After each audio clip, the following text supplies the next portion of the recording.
नमस्कार दोस्तों, आज हम आपको भारत के उस शहर की कहानी सुनाने जा रहे हैं जिसे एक मुगल बादशाह की पैदाइश की खुशी में बसाया गया था। ये शहर कुछ साल तक मुगल साम्राज्य की राजधानी भी रहा, लेकिन फिर वीरान हो गया। हम बात कर रहे हैं आगरा से लगभग 40 किलोमीटर दूर बसे फतेहपुर सीकरी की।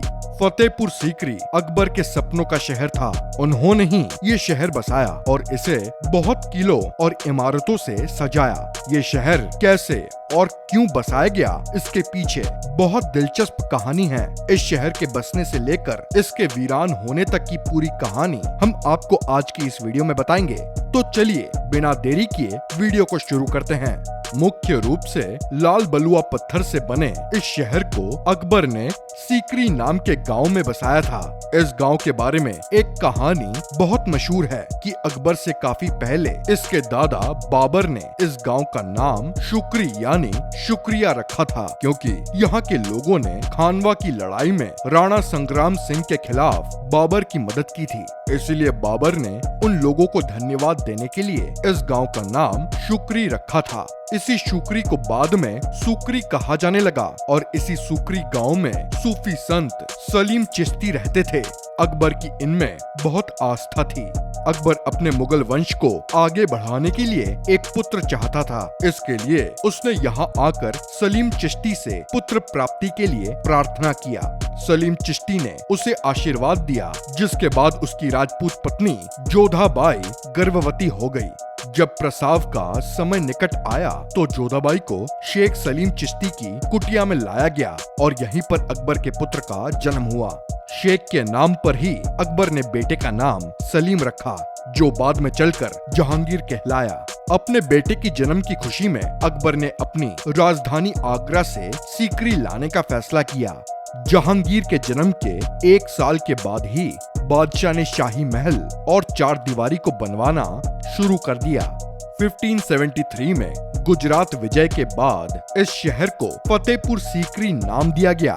हालांकि शहर का पुराना नाम फतेहाबाद हुआ करता था, जिसे बादशाह अकबर ने ही दिया था। इस नाम का मतलब है जीत का शहर। जहांगीर के दूसरे जन्मदिन पर उन्होंने एक शाही महल का निर्माण शुरू किया, जिसमें फतेहाबाद और सीकरीपुरी नाम शामिल था। इस तरह फतेहाबाद और सीकरीपुर मिलाकर फतेहपुर सीकरी कर दिया गया। 1571 में बसाए गए इस शहर को 1585 तक अकबर ने मुगल साम्राज्य की राजधानी बनाए रखा, लेकिन 1610 में अकबर ने फतेहपुर सीकरी से हटाकर अपनी राजधानी आगरा कर दी। इसकी सबसे बड़ी वजह पानी की जरूरत थी। फतेहपुर सीकरी में पानी की जरूरत पूरी नहीं हो पाती थी, इसलिए अकबर ने इसे छोड़ दिया। हालांकि कुछ इतिहासकारों का ये भी कहना है कि बादशाह को इस शहर से रुचि कम हो गई थी, इसीलिए उन्होंने अपनी राजधानी को बदल दिया। जब भी फतेहपुर सीकरी की बात होती है तो हमारे दिमाग में सबसे पहले बुलंद दरवाजा का नाम आता है।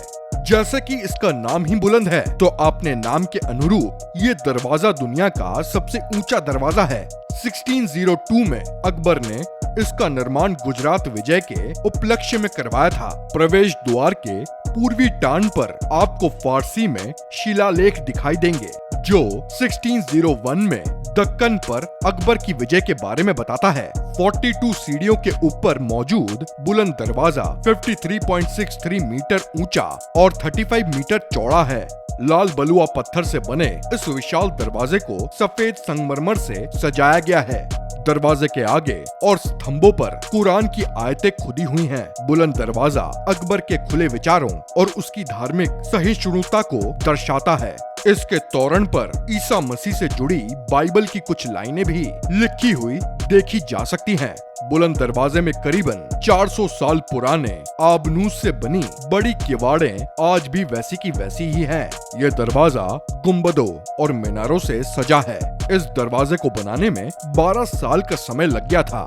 दरवाजे से अंदर जाने पर एक बड़ा आंगन मिलता है, जिसमें बाईं ओर एक बड़ी जामा मस्जिद है और मस्जिद के सामने ही शेख सलीम चिश्ती की मजार है। मजार के पास ही उनके परिवार के बाकी लोगों की भी कब्रें हैं। अगर शेख की दरगाह की बात करें तो जहाँ पर शेख की कब्र थी, अकबर ने वहीं पर सफेद संगमरमर से एक खूबसूरत मकबरा बनवा दिया था। लाल बलुआ पत्थर से बनी इमारतों के बीच ये मकबरा सफेद मोती की तरह चमकता है। इस मकबरे में जाली और नक्काशी का बहुत ही खूबसूरत काम हुआ है। आज भी शेख की दरगाह लोगों की श्रद्धा और आस्था का प्रतीक है। हिंदू मुस्लिम सभी यहाँ आकर मन्नत का धागा बांधते हैं।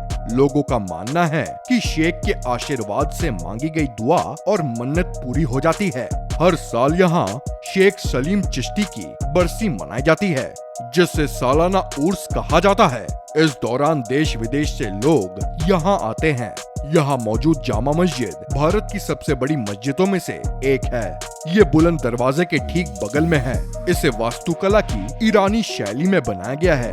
ये मस्जिद फतेहपुर सीकरी में बनाई गई शुरुआती इमारतों में से एक है, जिसे 1571 से 1574 के बीच बनाया गया था। यह मस्जिद भी शेख सलीम चिश्ती के सम्मान में बनाई गई थी और साथ ही इसका इस्तेमाल खानका के तौर पर किया जाता था।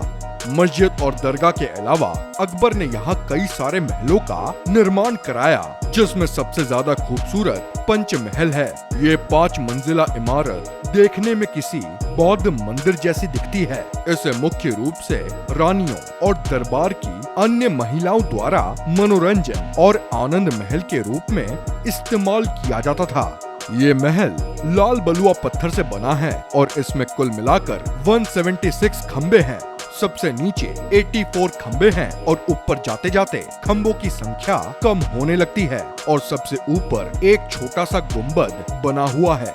कहा जाता है कि पंचमहल से बादशाह और उनकी रानियां तानसेन का संगीत सुनते थे। पंचमहल के अलावा जोधाबाई का महल भी बहुत खूबसूरत है। इसे बादशाह का हरम भी माना जाता है, जहां शाही हरम की बाकी महिलाएं रहती थीं। जोधाबाई के महल के अंदर एक हिंदू मंदिर भी था, जहां वो कृष्ण भक्ति में लीन होती थी। उनके पूजा घर में कृष्ण लीलाओं के चित्रण मिलते हैं और उनकी एक अलग रसोई भी थी, जहां उनके लिए शाकाहारी भोजन बनता था। चाहे कारीगरी हो या दीवारों पर की गई चित्रकारी, जोधाबाई के महल पर हिंदू स्थापत्य का प्रभाव साफ दिखता है। जोधाबाई के महल को इस तरह डिजाइन किया गया कि इसके एक हिस्से में गर्मी और दूसरे हिस्से में ठंडक महसूस होती है। जोधाबाई के महल के उत्तर पश्चिमी कोने में बीरबल का महल स्थित है। बीरबल बादशाह अकबर के 9 रत्नों में से एक थे, जिनकी बहुत सी कहानियां हमने बचपन में सुनी है। बीरबल का महल 2 मंजिला इमारत है। इसकी वास्तुकला में मुगल और ईरानी शैली का खूबसूरत मिश्रण है। ये महल 1571 में बनाया गया था और माना जाता है कि ये शाही हरम का हिस्सा था और इसमें अकबर की 2 खास रानियां रुकैया बेगम और सलीमा बेगम रहती थीं। फतेहपुर सीकरी में ही अकबर ने इबादत खानों का निर्माण कराया था। अकबर सभी धर्मों को जानने का इच्छुक था, इसलिए उसने 1575 में इबादत खाना का निर्माण कराया, जहां वो गुरुवार की शाम को विभिन्न धर्मों के धर्म गुरुओं दार्शनिकों के साथ विचार विमर्श किया करते थे। 1582 में उसने सभी धर्मों में समन्वय स्थापित करने के और एकता बनाए रखने के उद्देश्य से दीन इलाही धर्म की शुरुआत की थी। फतेहपुर सीकरी में ही अकबर ने अपने प्रिय हाथी की याद में हिरन मीनार बनवाई थी। अपने सपनों की नगरी फतेहपुर सीकरी को अकबर ने कुछ सालों बाद भले ही छोड़ दिया, लेकिन अपनी खूबसूरत इमारतों के साथ कई 100 सालों बाद भी आज ये शहर रोशन है।